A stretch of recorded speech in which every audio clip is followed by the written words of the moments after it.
여러분 안녕하십니까?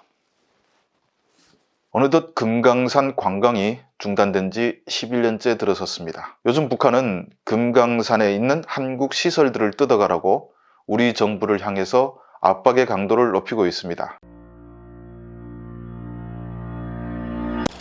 오늘 시간에는 금강산 관광 중단이 시발점이 됐던 박왕자 씨 피살 사건의 알려지지 않은 이야기를 가지고 유튜브 방송을 준비했습니다.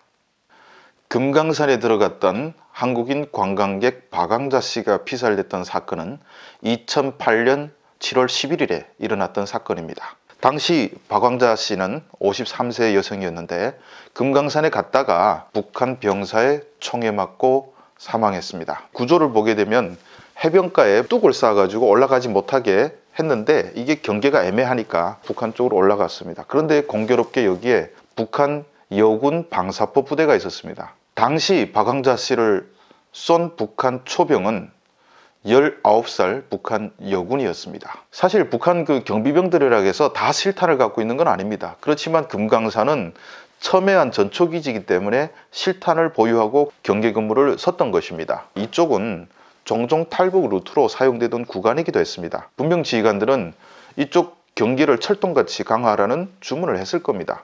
더구나 입대 2년차 19살 여군이니까 군기가 바짝 들었지 않겠습니까? 그런데 북한군의 경계 준칙에는 4가지 단계가 있습니다. 발표까지. 일단 사람이 들어오게 되면 섰 누구야 하고 소리칩니다. 이때 지시에 불응하면 안 서면 쏜다. 이게 두 번째로 외치는 겁니다.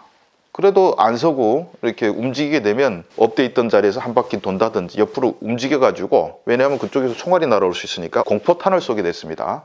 공포탄을 쏴서도 상대가 반응하지 않으면 그 다음에 실탄을 쏘게 됩니다. 박왕자 씨 사건 때도 이 여군이 똑같이 했다고 합니다. 박왕자 씨는 군에 대한 경험이 없다 보니까 북한 초병과 맞닥뜨리니까 당황해서 다시 급히 호텔로 돌아가려다가 이런 참변을 당했습니다.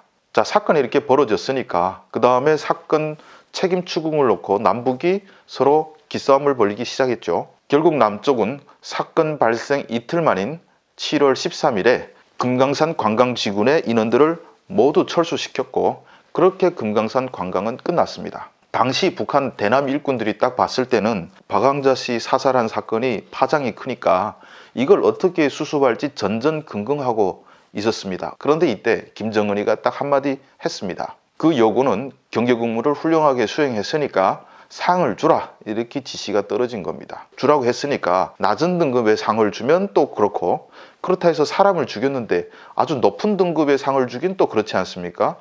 그래서 결국 토론 끝에 국균장 1급이라는 훈장을 주는 것으로 결정됐습니다. 국균장 1급을 받은 이 여군은 4개월 동안 전군의 모범으로 강연까지 돌아다녔습니다.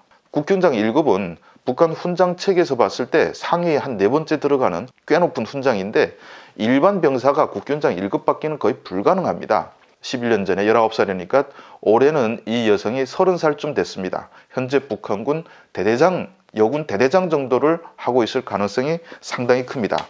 힘없고 백없는 집 자식들이 강원도 심신 산골에 들어가서 병사로 복무하는데, 이 여성도 별로 집안 배경이 없었던 걸로 보이는데 한국인 관광객을 사살해 놓고는 여군 장교의 승진의 끝이라고 할 수 있는 대대장까지 하고 있다. 참 기가 막히고 어기막힌 일이죠. 어쨌든 이 박왕자 씨 사건은 금강산 관광 중단의 서막을 알리는 시발점이 됐습니다. 1년 동안 관광 수익으로 북한은 꼬박꼬박 5천만 달러 정도의 현금을 받습니다. 매년 5천만 달러씩 들어오던 달러 박스가 딱 비게 되니까 나름대로 또 대책을 세워야 되거든요. 그래서 결국 생각해낸 것이 이집트 통신사 오라스콤을 끌어들이는 것이었습니다. 그래서 2009년에 오라스콤이 들어가 가지고 북한에서 휴대전화를 팔게 된 겁니다.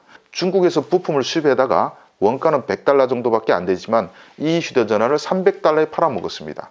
북한 내부에 있는 달러를 휴대전화를 팔아가지고 걷어들이자, 이런 속셈이었던 것이죠. 북한 당국이 휴대전화를 팔아서 그리고 통신 요금을 받아서 버는 달러가 1년에 2억 달러 정도 됐습니다.